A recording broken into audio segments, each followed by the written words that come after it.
Amaphoyisa athi abasolwa bebelibhekise endaweni yasesikhaleni lapho bebeyophanga khona esitolo somuntu okufika kuleli. Kukholakala ukuthi bayathinteka esigamekweni sokuphangwa imoto ethwala imali esenzeke eMzingazi lapho kushone khona uthisha.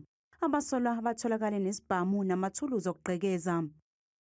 As they were driving towards Eskaskawin, police tried to stop the suspect's vehicle, but suspect chose to drive away, and police had to chase them, still indicating with blue lights and everything else that we are police.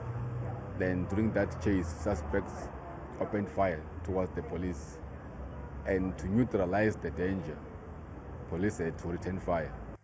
Umama akabonisiwe emaphumulo uncoma umsebenzi wamaphoyisa ngokubulawa kwabasolwa.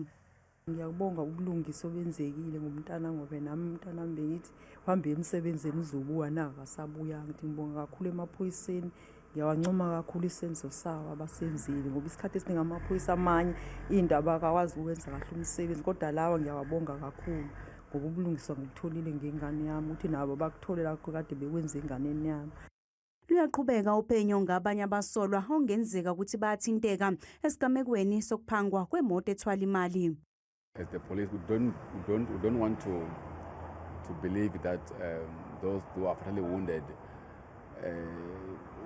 we are done with the criminals who are part, because normally during CIT robberies, it's a team, 10 and more in most cases.